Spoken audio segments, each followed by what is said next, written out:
Hello everyone, welcome to our YouTube channel. ഇന്നത്തെ topic Kerala വിസയെക്കുറിച്ചിട്ടാണ്. കുറച്ച് നാളുകൾക്ക് മുമ്പ് ഓസ്ട്രേലിയയിൽ കേരള വിസ സ്റ്റാർട്ട് ആവാൻ പോകുന്നു എന്നുള്ളൊരു ന്യൂസ് സ്പ്രെഡായിരുന്നു. പല ഏജൻസികളും അതിൻ്റെ പേരിൽ ലക്ഷങ്ങൾ വാങ്ങിച്ചുവെന്നും നഴ്സസിന് ജോലി വാഗ്ദാനം ചെയ്തിട്ട് ലക്ഷങ്ങൾ വാങ്ങി കടന്നു കളഞ്ഞും എന്നുള്ള ന്യൂസസൊക്കെ നമ്മൾ ഒത്തിരി കേട്ടിരുന്നു. നഴ്സിംഗ് ബാക്ക്ഗ്രൗണ്ട് ഇല്ലാത്തവർ വരെ ഓരോ കോളേജിൻ്റെ അഡ്വർടൈസ്മെൻറ്റ് കണ്ടിട്ട് പല സർട്ടിഫിക്കറ്റ് കോഴ്സസ് ചെയ്ത് പൈസ പോയത് മിച്ചം. ഡെസ്മ ഇൻ്റർനാഷണലിൻ്റെ ചാനലിലും കേരള വിസയെക്കുറിച്ച് അപ്ഡേറ്റ് ചെയ്തിട്ടുണ്ടായിരുന്നു. എന്നാൽ വിചാരിച്ചതുപോലെ ജോലി കിട്ടാൻ അത്ര എളുപ്പമല്ലാത്തത് കൊണ്ട് നമ്മൾ ഒരു കോളേജിനെയും റെക്കമെൻഡ് ചെയ്യുന്നുണ്ടായിരുന്നില്ല. എന്നിരുന്നാലും ഒത്തിരി ആളുകളാണ് ഈ ഒരു കോഴ്സ് പഠിച്ചും അതുപോലെ തന്നെ ഏജൻസികളുടെ കയ്യിൽ കൊണ്ടുപോയി ലക്ഷങ്ങൾ കൊടുത്തും ഒക്കെ കബളിക്കപ്പെട്ടിരിക്കുന്നത്. ഇനി നമുക്കിതിൻ്റെ സത്യാവസ്ഥ എന്താണെന്ന് നോക്കാം. ഇപ്പോഴും പലരുടെയും വിചാരം 482 വിസയിൽ ഓസ്ട്രേലിയയിൽ കേരള ജോബിന് വേണ്ടി പോകാൻ സാധിക്കും എന്ന് തന്നെയാണ്. എന്നാൽ ഞങ്ങളുടെ അറിവിൽ ഇതുവരെ റിക്രൂട്ട്മെൻറ്റ് നടന്നിട്ടില്ല. പിന്നെ വിരലിൽ എണ്ണാവുന്ന ആളുകൾ മാത്രം ട്രെയിനിങ് വിസയിൽ ഓസ്ട്രേലിയയിൽ പോയിട്ടുണ്ട്. അല്ലാതെ 482 വിസയിൽ ഡയറക്റ്റ് നാട്ടിൽ നിന്ന് കെയറായി ജോലിക്ക് പോയിട്ടുള്ള ആരെയും തന്നെ കാണാൻ സാധിച്ചിട്ടില്ല. വേറെ ഒന്നുമല്ല അതിൻ്റെ റീസൺ, അത്രയും അധികം ഷോർട്ടേജ് ഒന്നും ഓസ്ട്രേലിയയിൽ അവൈലബിൾ അല്ല. ഡെസ്മ ഇൻ്റർനാഷണലിന് ഓൾറെഡി ഏജ്ഡ് കെയറായിട്ട് ടൈപ്പ് ഉള്ളതാണ്. അത് പക്ഷേ രജിസ്റ്റേർഡ് നഴ്സിൻ്റെ വേക്കൻസി ഫില്ല് ചെയ്യാൻ വേണ്ടിയിട്ടാണ്. ഞങ്ങൾ ഓൾറെഡി അവരുടെ അടുത്ത് എൻക്വയറി ചെയ്തിട്ടുണ്ടായിരുന്നു. കെയറിനെ ആരും റിക്രൂട്ട് ചെയ്യുന്നില്ല. അങ്ങനെ റിക്രൂട്ട് ചെയ്യാത്തതിൻ്റെ മെയിൻ റീസൺ എന്താണെന്ന് വെച്ചാൽ സ്റ്റുഡൻറ്റ് വിസയിൽ പോകുന്നവരും അവരുടെ ഡിപ്പെൻഡൻ്റ് ആയിട്ട് ഓസ്ട്രേലിയയിൽ പോകുന്ന ആളുകളും പിന്നെ രജിസ്റ്റേർഡ് നഴ്സായിട്ട് പല രാജ്യങ്ങളിൽ നിന്ന് ഓസ്ട്രേലിയയിലേക്ക് മൈഗ്രേറ്റ് ചെയ്യുന്നവരുടെ ഡിപ്പെൻഡൻസും, അങ്ങനെ ഒട്ടുമിക്ക ആളുകളൊക്കെ അവിടെ വർക്ക് ചെയ്യുന്നത് കെയറായിട്ടാണ്. അതുകൊണ്ട് തന്നെ ഈ ഫീൽഡിൽ അധികം ഷോർട്ടേജ് ഒന്നും വരുന്നില്ല. പിന്നെ ഷോർട്ടേജ് ഉണ്ടെങ്കിൽ എംപ്ലോയേഴ്സിന് പുറത്ത് നിന്ന് അല്ലെങ്കിൽ വേറെ കൺട്രിയിൽ നിന്നോ വിസ ഇല്ലാത്ത ആളുകൾക്കോ 482 സ്പോൺസർഷിപ്പ് കൊടുത്ത് റിക്രൂട്ട് ചെയ്യാവുന്നതാണ്. പക്ഷേ ഇത് നല്ല എക്സ്പെൻസീവ് ആയതുകൊണ്ട് എംപ്ലോയേഴ്സ് ആരും അങ്ങനെ റിക്രൂട്ട് ചെയ്യാനായിട്ട് റെഡി ആവുന്നുമില്ല. അവരുടെ ആ ഒരു റിക്വയർമെൻറ്റ് ഓസ്ട്രേലിയയിൽ നിന്ന് തന്നെ അവർക്ക് മീറ്റ് ചെയ്യാനായിട്ട് സാധിക്കുന്നുണ്ട്. പിന്നെ സ്റ്റുഡൻറ്റ് വിസയിൽ പോകുന്നവരുടെ ഡിപ്പെൻഡൻസ് ഒക്കെ കെയറായിട്ട് വർക്ക് ചെയ്യുന്നു എന്ന് പറഞ്ഞല്ലോ. അതുപോലെ തന്നെ സ്റ്റുഡൻറ്റ് വിസയിൽ പോകുന്ന കുട്ടികളും പാർട്ട് ടൈം ആയിട്ടൊക്കെ സർട്ടിഫിക്കറ്റ് കോഴ്സ് ചെയ്ത് കഴിഞ്ഞിട്ട് കെയറായിട്ട് വർക്ക് ചെയ്യുന്നുണ്ട്.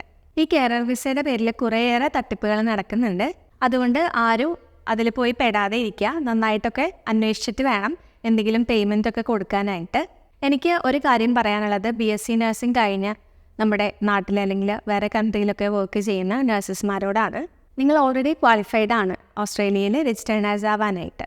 കെയർ വിസ നോക്കി ഇപ്പോഴുള്ള ഓപ്പർച്യൂണിറ്റി കളയാതെ നിങ്ങളെല്ലാവരും രജിസ്ട്രേഷൻ പ്രോസസ്സിൻ്റെ പ്രൊസീജിയർ സ്റ്റാർട്ട് ചെയ്യുക. കെയർ വിസ എന്തായാലും അങ്ങനെ നമ്മൾ വിചാരിച്ച പോലെ ഒന്നും കിട്ടാനായിട്ട് പോകുന്നില്ല. അതിന് വേണ്ടി വെയിറ്റ് ചെയ്യാതെ നിങ്ങൾ കുറച്ച് എഫേർട്ട് ഇട്ടിട്ട് ലൈസൻസ് പ്രോസസ്സ് കംപ്ലീറ്റ് ചെയ്ത് കഴിഞ്ഞാൽ ഒരു 1 ഇയറിനുള്ളിൽ നിങ്ങൾക്ക് ഓസ്ട്രേലിയൻ രജിസ്റ്റേർഡ് നഴ്സ് ആവാൻ സാധിക്കും. ഇനി വരുന്ന ഒരു 2-3 വർഷത്തേക്കായിരിക്കും ഓസ്ട്രേലിയയിൽ കൂടുതൽ ജോബ് ഓപ്പർച്യൂണിറ്റി ഉള്ളത്. അപ്പോൾ അധികം വെയിറ്റ് ചെയ്യാതെ തന്നെ രജിസ്ട്രേഷൻ എന്ന ഒരു ഡ്രീം കംപ്ലീറ്റ് ചെയ്യാൻ പറ്റിയാൽ നിങ്ങൾക്ക് ഈ ഒരു കാലയളവിൽ തന്നെ അവിടെ സെറ്റിൽ ആവാൻ പറ്റുന്നതാണ്. പ്രോസസ്സിന് ക്വാളിഫൈഡ് അല്ലാത്ത ആളുകളാണ് കെയർ വിസയ്ക്ക് വേണ്ടി വെയിറ്റ് ചെയ്യുന്നത്, അതിൻ്റെ പുറകെ നടക്കുന്നതെന്നുണ്ടെങ്കിൽ നമുക്ക് മനസ്സിലാക്കാം. പക്ഷേ MSc നഴ്സിംഗ് കഴിഞ്ഞവരും PhD കഴിഞ്ഞവരും ഒക്കെയാണ് നമ്മളടുത്ത് എൻക്വയറി ചെയ്യുന്നത്, കെയർ വിസയുണ്ടോ, ഓപ്പൺ ആയോ എന്നൊക്കെ ചോദിച്ചിട്ട്. ശരിക്കും പറഞ്ഞാൽ അത് മണ്ടത്തരാണ്. അതിന് വേണ്ടി വെയിറ്റ് ചെയ്ത് നമ്മുടെ വർഷങ്ങൾ കളയാം എന്നല്ലാതെ ഒരു പോസിറ്റീവായിട്ടുള്ളൊരു റെസ്പോൺസ്, ജെനുവിൻ റെസ്പോൺസ് കിട്ടാൻ വളരെ ബുദ്ധിമുട്ടാണ്. സോ നല്ല ക്വാളിഫിക്കേഷനുള്ള ആളുകളൊക്കെ രജിസ്ട്രേഷൻ പ്രോസസ്സിൻ്റെ പ്രൊസീജിയർ തന്നെ സ്റ്റാർട്ട് ചെയ്യാൻ നോക്കുക.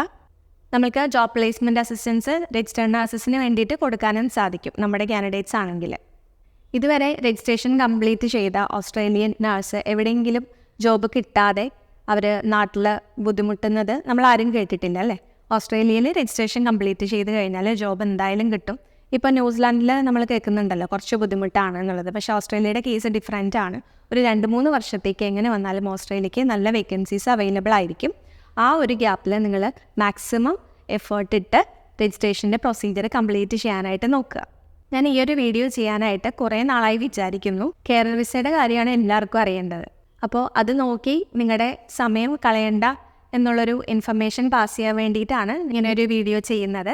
ഡിപ്പെൻഡൻസ് ഒക്കെ ആയിട്ട് പോകുന്ന ആളുകളാണെങ്കിൽ അവർക്ക് കുഴപ്പമുണ്ടാവില്ല. കാരണം ഇപ്പോൾ സ്പൗസ് വർക്കിംഗ് ആണ് അല്ലെങ്കിൽ ആൾക്ക് ഓൾറെഡി വർക്ക് വിസ ഉണ്ട് എന്നുണ്ടെങ്കിൽ ഡിപ്പെൻഡൻസിന് ഇതുപോലെയുള്ള ജോലികൾ ചെയ്യാനായിട്ട് ബുദ്ധിമുട്ടൊന്നുമില്ല. വേറെ നാട്ടിൽ നിന്നും അല്ലെങ്കിൽ അവിടുന്ന് തന്നെ 482 സ്പോൺസർഷിപ്പ് നോക്കുന്നവർക്കാണ് ഈ ഒരു ഡിഫിക്കൽട്ടീസ് ഫേസ് ചെയ്യേണ്ടി വരുന്നത്. അപ്പോൾ ഇതിനു വേണ്ടി ടൈം കളയണ്ട എന്ന് എല്ലാവർക്കും മനസ്സിലായി എന്ന് വിചാരിക്കുന്നു. വീഡിയോ ഇൻഫർമേറ്റീവ് ആണെങ്കിൽ എല്ലാവരും ലൈക്ക് ചെയ്യുക, ചാനൽ സബ്സ്ക്രൈബ് ചെയ്യുക. പുതിയൊരു വീഡിയോ ആയിട്ട് വരുന്നവരെ ബൈ.